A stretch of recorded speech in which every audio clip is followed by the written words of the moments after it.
वालेकुम। क्या हाल है आप लोगों का भी? बस आप लोग ठीक हैं, खैरियत से हैं। तो आज मैं आप लोगों से ये बात करना चाह रही हूँ कि जब किसी माशरे में जुर्म हो रहे होते हैं और वहाँ जराइम करने वाले लोगों को माफ़ कर दिया जाए, या जब कोई बुरा करता है किसी से तो उसको माफ़ कर, ठीक है, माफ़ी अल्लाह ताला को बहुत पसंद है और माफ़ करने वालों को अल्लाह ताला की ज़ात बहुत पसंद करती है। लेकिन जब माफ़ करने का रुझान बहुत ज़्यादा बढ़ जाता है तो उस वक्त जुर्म की मिकदार, तादाद जो होती है ना, वो भी बहुत ज़्यादा बढ़ जाती है। तो ऐसे लोग जब हम हमारी अदालतों में लोग जाते हैं तो कुछ लोग ऐसे होते हैं जिनका जिनका आपस में कॉम्प्रोमाइज़ हो जाता है।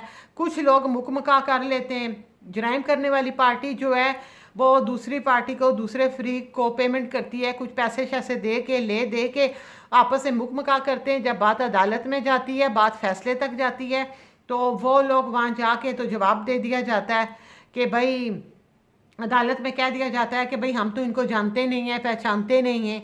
और कुछ ऐसा होता है कि बहुत ज़्यादा उनका इशू चल रहा होता है और फिर जिस पार्टी के साथ ज़्यादती होती है उनको पैसे दे दिए जाते हैं और वो फिर उनको मुजरमों को सज़ा नहीं मिल सकती।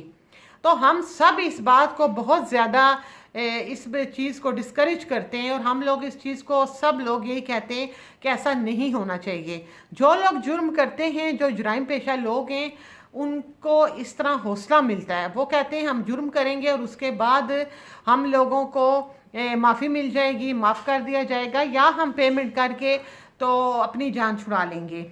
ये आम लोगों के लिए तो अगर ऐसा होता है तो हम इस चीज़ को नापसंद करते हैं। हम इस चीज़ को, हम में से कोई भी पसंद नहीं करता।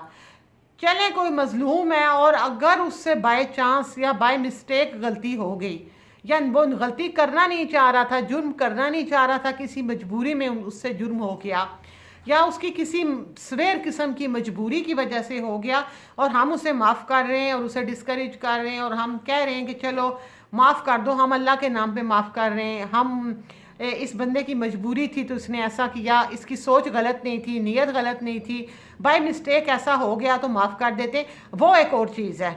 लेकिन जब कोई सोची समझी साजिश से और सोचे समझे मंसूबे से जुर्म करता है और फिर उसे माफ़ कर दिया जाए, तो ये तो जुर्म को हवा देने वाली बात है। तो अब हम हर बंदे से, आम पब्लिक से तो ये उम्मीद हम लगा सकते हैं, हम ये बात कर सकते हैं कि आम पब्लिक में कोई ऐसा करे तो हम तो बहुत बातें करते हैं। लेकिन कुछ लोग ऐसे होते हैं जिनसे हम ये उम्मीद नहीं करते कि वो ऐसी चीज़ों को की हौसला अफजाई करेंगे। अब जैसे इकरारुल हसन के साथ जो कुछ भी हुआ, उनकी टीम के साथ हुआ, उसको सब लोगों ने नापसंद किया। लोग इनके साथ खड़े थे, इकरारुल हसन के, इनकी टीम के साथ। लोगों ने इस अमल को सख्त नापसंद किया, बहुत बुरा भला कहा गया और लोग इकरार के साथ खड़े थे, इकरार की एक आवाज़ का इंतज़ार कर रहे थे। और सब लोगों का कहना यह था कि इकरारुल हसन जो काम कर रहे हैं वो बहुत काबिल तहसीन काम कर रहे हैं, वो जुर्म को बेनकाब करते हैं, वो जराइम पेशा अफराद जो हैं उन्हें सज़ाएँ दिलवाते हैं, उन्हें उनकी पुष्टपनाही करने वालों को सामने लेकर आते हैं। और इकरारुल हसन से लोगों की बहुत ज़्यादा उम्मीदें वाबस्ता थी और लोग उनको बहुत ज़्यादा उनके साथ थे और उनके अमल को पसंद किया जा रहा था कि वो जराइम पेशा अफराद को सामने लाते हैं। लेकिन इकरारुल हसन ने जो काम अब किया, इनके साथ जो कुछ हुआ इनकी टीम के साथ हुआ, इन्होंने लास्ट में आके ये बात कह दी है कि मैं उन सब लोगों को माफ़ कर रहा हूँ, मैंने उनको माफ़ कर दिया, मेरे साथ जो भी हुआ मैं उनको माफ़ कर रहा हूँ। बकौल उनके कि मेरे पे वैसे भी बहुत ज़्यादा केसेस चल रहे हैं और मैंने अपनी ज़ात की वजह से, या मेरे साथ अगर किसी ने ज़्यादती की तो उसकी सज़ा के लिए मैंने केस नहीं किया, या मैंने कभी उस चीज़ को आगे नहीं मैं लेकर गया, मैं उस चीज़ को वहीं ख़त्म करता हूँ। बात यह है कि हमेशा जराइम का या बुरे काम जब आपकी ज़ात से उसकी शुरू होता है, अमल, हर अमल आपकी ज़ात से शुरू होता है।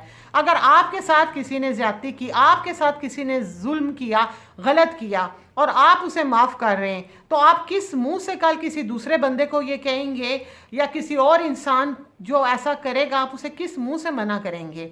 आप कैसे किसी को ये कहेंगे कि आपके साथ गलत हुआ और आप जराइम पेशा अफराद जो है उन्हें माफ़ करके, या डर धमकी की वजह से, या पैसों की वजह से, या किसी भी वजह से आप लोग ऐसा मत करें। आप किसी दूसरे को कैसे मना करेंगे? और अगर हर इंसान जुर्म करने वाले लोगों को माफ़ करता रहा और हर किसी ने यही कहा कि मैं माफ़ कर रहा हूँ, मैं माफ़ कर रहा हूँ, तो फिर तो जराइम बहुत ज़्यादा बढ़ जाएंगे। फिर तो कोई भी इस जुर्म को कंट्रोल नहीं कर सकेगा। लोग जुल्म करेंगे, पैसे देंगे, जान छुड़ा लेंगे। मैं ये नहीं कह रही कि इकरारुल हसन ने पैसे ले लिए, मैं ये नहीं कहती कि इकरारुल हसन ने उनके साथ कोई बारगेनिंग की है या कोई फ़ायदा हासिल किया है। चाहे उन्होंने जिस भी जाविये से ये अमल उन्होंने किया है, उन्होंने माफ़ करने वाली बात की है, तो हर हवाले से हम इस चीज़ को एक्सेप्ट नहीं करते और मेरे ख्याल में कोई भी इस चीज़ को एक्सेप्ट नहीं करेगा। इकरारुल हसन का काम था कि वो लड़ते, वो अपने हक के लिए जो बंदा इंसाफ हासिल नहीं कर सकता, जो अपने लिए अपनी टीम के लिए इंसाफ हासिल नहीं कर सकता, वो किसी और के लिए कैसे इंसाफ हासिल कर सकता है? वो कैसे किसी और के हक के लिए लड़ सकता है जो इंसान अपने हक के लिए ना लड़ सके? आपको सबसे पहली चीज़ ये है कि आपको अपने आप से मोहब्बत होती है, और जिस इंसान को अपने आप से मोहब्बत नहीं है वो किसी दूसरे इंसान से मोहब्बत नहीं कर सकता। फर्स्ट आपकी अपनी ज़ात, आपकी अपना आप होता है, उसके लिए अगर आप इंसाफ नहीं ना हासिल कर पा रहे तो आप किसी के लिए नहीं कर सकते। तो इकरार के साथ उनकी टीम के साथ इतना बुरा हुआ और वो कह रहे हैं कि वो माफ़ कर रहे हैं, तो ये अमल जो है ये काबिल कबूल नहीं है।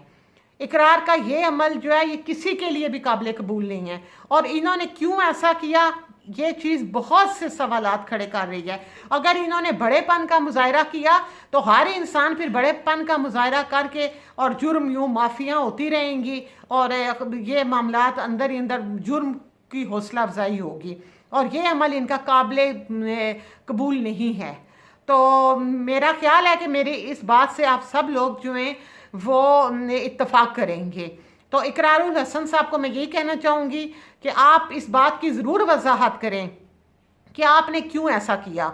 आप अपने लिए, अपनी टीम के लिए इंसाफ नहीं हासिल कर सकते तो आप किसी और के लिए इंसाफ के लिए कैसे बात कर सकते हैं? तो यकीनन इकरारुल हसन मेरी इस बात का जवाब ज़रूर देंगे। तो इसके साथ ही मैं आप लोगों से इजाज़त चाहूँगी। अल्लाह हाफिज़।